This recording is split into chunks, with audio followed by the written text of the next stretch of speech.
What is up, guys? Flossy Missiles here. It is Easter weekend 2021. I'm going to give you a project update list of what I got going on over here. It's been a couple months since I've uploaded. I've been waiting for parts and a few other things. But let's start off with the beautiful SO42 split window.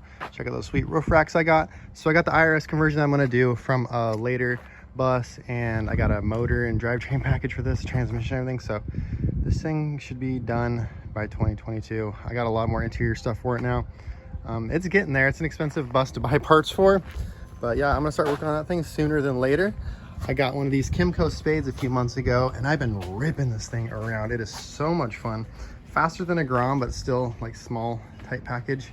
Definitely not as good as quality as a Grom, as this thing's kind of hokey. It's made in, where's it made? Taiwan. So yeah, it's not Japanese quality, that's for sure. In the past couple months, I've bought and sold a couple vehicles here and there just to do something, and I didn't film it. I probably should have filmed it, but I just got busy. It's actually a lot quicker if you don't film things. One of these things I bought was this Mazda Miata right here. This is a 97 Mazda Miata I owned like 6 or 7 years ago, and I bought it and it was wrecked right here, and I put a fender on it and a control arm or something like that, and then yeah, sent it. Drove it for a year, then I sold it to my buddy Dave, and then just recently, like a month ago or 2 months ago or whatever, I bought it back. And I got it all back up and going again. I've been sitting for a little bit. I just needed a few gaskets, and I put a timing belt on it and stuff. And then I sold to my uncle who lives here. Sold to my uncle Robbie. And so now he has a nice little Miata to drive around, and it's been doing pretty good. It's a lifted Miata. It's got the Paco lift kit on it. But other than that, completely stock. It's a 97, which is my favorite year of NA because it's the last year and it's all the good stuff. And my bus inventory has gone up and down. So I picked up this high topper right here. It's an 84 Adventure Wagon high topper. There's not much of an interior in it, but yeah, I mainly just bought it for this and for the motor because it has a really cool motor package. So the motor and trans in this thing are not stock. Maybe I'll keep that a secret. They're not stock. I'll probably say in the next video where I show this off completely. But this motor and transmission are going into the split window. And this high top is gonna end up on my two-tone van, which is in there right now. But let me show you the reason I got it, and I got it for super cheap. Boom. It was wrecked super hard. It was like the frame is crunched underneath. Like this thing definitely did its job, but it was crushed so bad in the front, the steering box got pushed back so far you couldn't even drive it or steer it. And so I went ahead and built this steering box out just with some metal, welded it all together, and then remounted the steering box. Now it drives and all that stuff. But yeah, it's pretty bad shape. I might end up taking this one on a road trip here pretty soon. I wasn't planning on it, but I didn't get the parts I wanted for my other two-tone van as soon as I would like. I still have a high top sitting around for a bay window, but I'm mostly out of the bay window game for right now. More project high jet stuff over there and sheet metal. Oh, Randy also just hooked me up with these ad vans. Look how beefy these wheels are. They're like 10.5 wide by 18s ad vans. So shout out to Randy for that one. Here is a 350Z, which is somehow turned into my daily driver. Man, look at this thing. So she's beat up for sure and tattered, but she's a lot of fun to drive. RPF 1 17 by 10s on it. It's got GK Tech angle kit on the front, all aftermarket control arms in the rear, welded diff.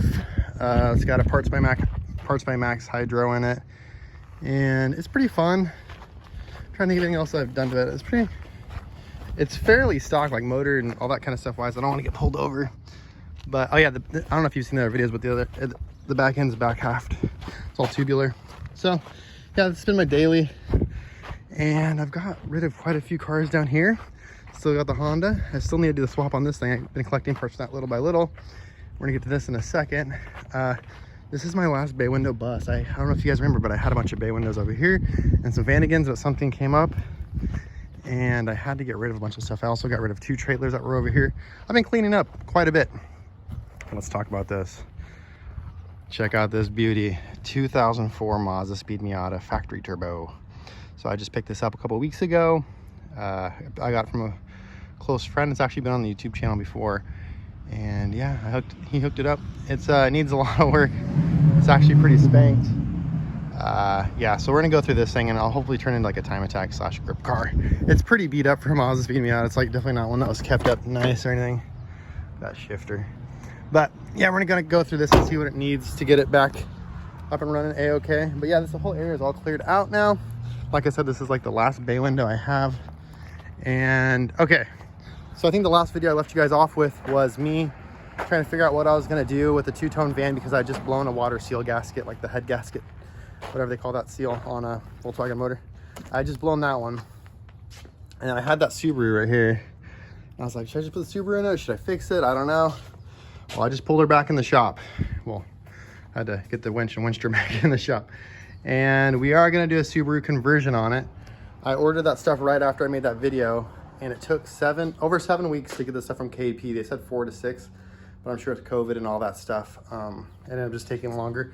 I also haven't got my wiring harness back. I sent my wiring harness out to Auto Ventures, and they're doing my wiring harness, and so I'm still waiting on that. But in tomorrow's video, or probably today, I'm gonna work on it, but I'm gonna get this Subi engine in this sweet two-tone Westfalia.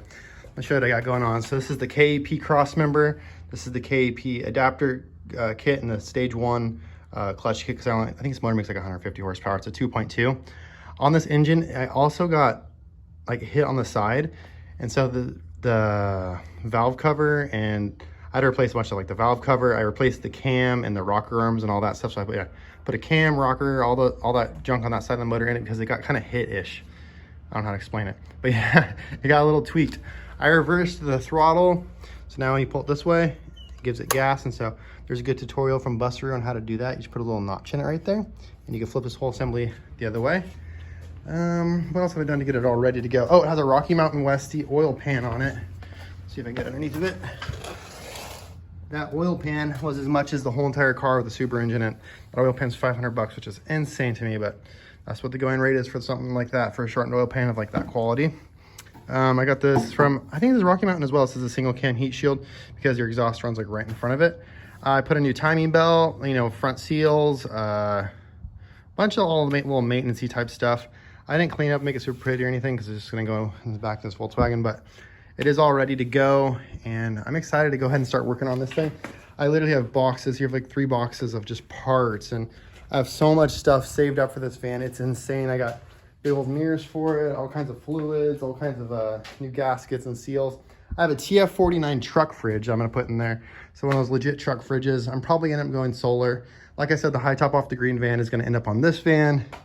But yeah, so in the next video, you're probably gonna see me yanking this 1.9 out of here, which is really dusty. I'm missing this head. But I'm gonna yank this out and go ahead and start fitting that in. Also got some brand new axles. Man, I got these from Van Cafe, and they're like, shipping sucks. Like, these things are so beat up and they're brand stinking new, which kind of sucks because they're $400 for these pair of axles right here. Don't know if I've showed this really before ever. This is my little K truck, which is street legal. It's a Honda TF49. That little Honda logo in the front looks sweet. There's my little Specialized, but yeah, I need to get going on this thing. I just finished the cab swap completely on it. It's all welded up. The floors are completely good. They look kind of crude, but yeah, not too worried about that. I got here's all the sheet metal. You can see it. There's a sheet metal. I'm making a custom bed for it so I could slide the food truck part of it. I don't know if you've seen that part before. It's an old video. Let's go real quick. So I could slide that side's open up and all that. So I want to be able to slide the on and off the back of the truck because that's how you access the motor. It's right there underneath. And so, yeah, that's kind of all the projects that are going right now. And I'm sure I'm probably leaving something else out. Oh, I just bought a Cummins too. Bought a Dodge 2500, which I haven't received yet, but I'll probably make a video on that when it comes in. I'm super stoked on that. It's a 99 Dodge 2500 with like 300,000 miles on it. Not quite 300,000, but it's got a lot of miles on it. But I'm super excited to have like a nice tow rig.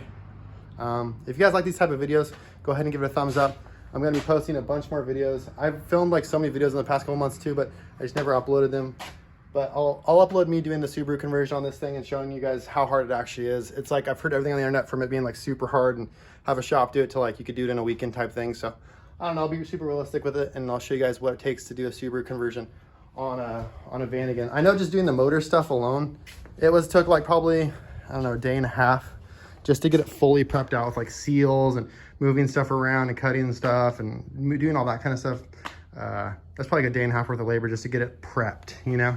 Yanking it out of the car is no big deal. I took it out of that 98 Subaru right there, which is like a 2-year only motor, which is kind of a pain in the butt. Yeah, because for example, like KAP doesn't make an exhaust because it's a single port exhaust. And so there's one company that makes it, I think it's a small car, but it doesn't work with a KEP cross member, so I'm just gonna end up making my own, which is fine, no problem, but it would be simpler just to buy one and bolt it. But yeah, I'll wrap it up and stop talking so much. Thank you for watching this week's video. If you liked it, go ahead and give it a thumbs up and subscribe to see more car content.